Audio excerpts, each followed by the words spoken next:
Olá, pais e mães que oram. Que bênção estar aqui com você na quarta semana de oração. Vamos iniciar agora a nossa quarta semana de oração. E o nosso tema, filhos comprometidos. Timóteo é esse filho que nós vamos falar. Está em Atos 16, 1 a 5 e também em 1 Timóteo, 2 Timóteo, a gente lê sobre o jovem Timóteo.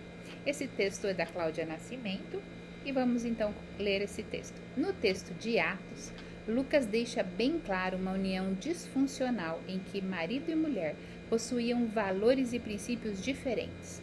Uma judia crente e um grego. Dá para viver assim? Bem, talvez não tenha sido nada fácil o relacionamento entre pessoas tão diferentes, mas eles tinham um filho. Portanto, Timóteo era filho de uma mãe judia, crente, mas de um pai grego. Que valores lhe seriam passados? Em que Timóteo, o filho, iria se comprometer? Neste estudo, tratamos sobre filhos e filhas comprometidos. Mas precisamos parar para refletir como pais, mães e responsáveis. Comprometidos em quê? Comprometidos com quem? Comprometidos para quê? Precisamos ter clareza disso. Se Timóteo, como filho de grego que era, se comprometesse com as escolas filosóficas de sua época, com a cultura grega, com seus deuses e ensinamentos, o que era algo muito importante na época, estava tudo bem?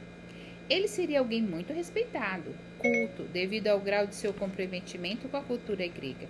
Mas não é o tipo de comprometimento que vemos em Timóteo. Em relação ao tema comprometimento, nos parece que antes que queiramos isso, o comprometimento, é claro, para alguém, é necessário que exista em nós, primeiramente. Antes de você pedir ao Senhor que seu filho seja uma pessoa comprometida com Deus, examine o seu coração para ver se você é comprometido com Deus. Porque nisso nós percebemos, então, que a mãe de Timóteo, que se chamava Eunice, juntamente com a avó, que se chamava Lloyd, eram comprometidas claramente com aquilo que criam. Veja bem, 2 Timóteo 1,5 diz assim: pela recordação, o apóstolo Paulo mandando uma carta para Timóteo. Pela recordação que guardo de tua fé sem fingimento, a mesma que primeiramente habitou em sua avó Lloyd e em tua mãe Eunice, estou certo que também em ti. Veja bem, Timóteo era um homem comprometido com Deus e provavelmente ele herda isso através do ensino da sua avó e da sua mãe. Então nós precisamos ser comprometidos com Deus para orar e para que os nossos filhos sejam comprometidos com Deus.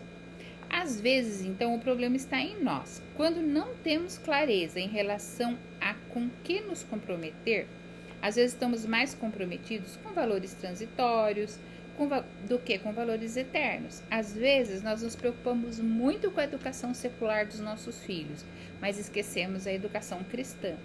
Às vezes, nós nos preocupamos muito em gastar com guloseimas, fast food, roupas, sapatos para os nossos filhos e não os ensinamos a se preocupar e ser fiéis com a obra missionária. Se nós não somos comprometidos com os valores do reino, os nossos filhos não serão comprometidos com os valores do reino. Não podemos exigir comprometimento de nossos filhos e filhas em relação a Deus e ao seu reino quando isso não existe em nós. O seu filho pode até vir a ser comprometido por causa própria, por ter uma experiência real com Jesus. Mas se você quer isso do seu filho, da sua filha, então comece a ser comprometido com o Senhor. Quando, como pais e mães, temos clareza do que realmente importa e nos comprometemos com o fundamental e eterno, passamos as verdades eternas aos nossos filhos e filhas, de maneira simples no dia a dia, através do nosso exemplo, do discipulado, da disciplina, do ensino, da capacitação, orientação e do acompanhamento. 2 Timóteo 3, 14 e 15 diz: tu, porém, permanece naquilo que aprendeste e de que fosse inteirado, sabendo de quem o aprendeste e que, desde a infância, sabes as sagradas letras que podem tornar-te sábio para a salvação pela fé em Cristo Jesus. Uma pequena, mas grande, eterna e fundamental experiência pessoal. Aprendi o comprometimento, a autora está dizendo, aprendi o comprometimento com o dízimo, não na classe de catecúmenos, embora ali também esse ensino me fosse passado. Entendi a bênção em ser dizimista não através dos apelos, ensinos dos púlpitos, embora ali também me fossem passados, mas aprendi a bênção e valor do compromisso com o dízimo com uma mulher, muito simples, que após um dia intenso de trabalho nas ruas vendendo pães, sonhos, quitutes, chegava em casa e ainda na varanda se sentava e começava a contar seu dinheiro. Muitas nossas notas amassadas, moedas grandes e pequenas, e após contar, separava com muita alegria o dízimo do Senhor, mesmo sabendo que talvez naquele dia não seria ainda possível comprar uma mistura melhor para o jantar ou um sapato para um dos filhos. Aprendi isso com minha mãe, uma mulher comprometida com o Senhor. Precisamos observar se temos sido zelosos no ensino aos nossos filhos, a partir do exemplo, de princípios fundamentais bíblicos como dízimos e ofertas e outros tantos princípios. Esse deve ser um alvo de oração, mas de ação também. Faça uma lista de características citadas na Bíblia sobre crianças, jovens, pessoas da Bíblia. Ore para que elas sejam manifestas em seus filhos e filhas. Essa semana o nosso compromisso, o nosso desafio é ler a palavra e que o Senhor nos mostre qualidades, características que nós queiramos muito que os nossos filhos tenham. E que nós começamos a orar por isso, mas também precisamos olhar o nosso coração, a nossa vida e ver se nós estamos fazendo isso. Não adianta a gente orar e querer que os nossos filhos sejam isso ou aquilo se a gente não é. Essa semana eu li um texto de Jó, que ele dizia que ele jamais, não importasse o que acontecesse, ele queria não deixar de ser íntegro. E eu fiquei pensando nisso, que característica, que qualidade importantíssima para as nossas vidas eu incluí nas minhas orações, né? Que a minha família, que eu seja uma mulher íntegra, que minha família, meu esposo, minhas filhas, minhas netas, meus genros sejam pessoas íntegras. Que a gente possa incluir em nossas orações características de pessoas da Bíblia que nós queremos muito que os nossos filhos tenham. Que você possa se comprometer, né, em oração. E essa também é uma tarefa, né? Não adianta a gente dizer que nossos filhos devem orar se a gente não ora. Nossos filhos precisam ver nós oramos, precisam saber que nós oramos.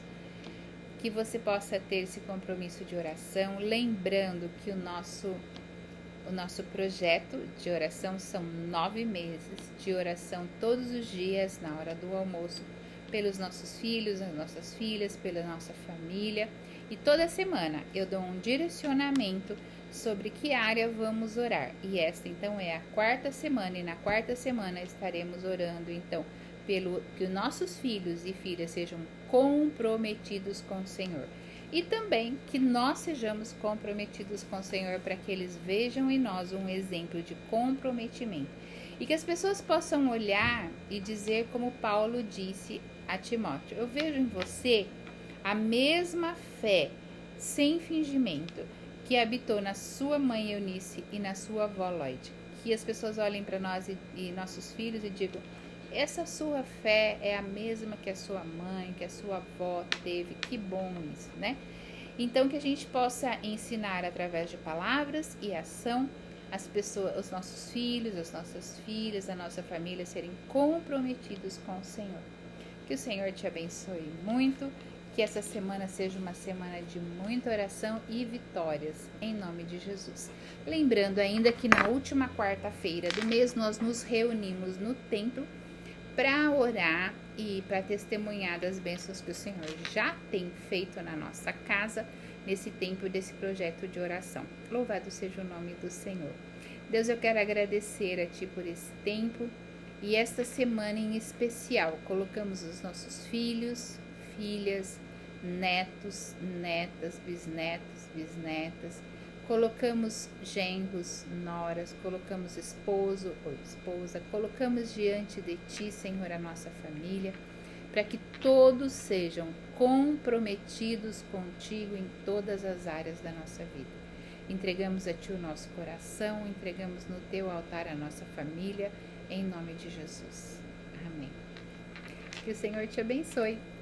Um grande abraço, um grande beijo.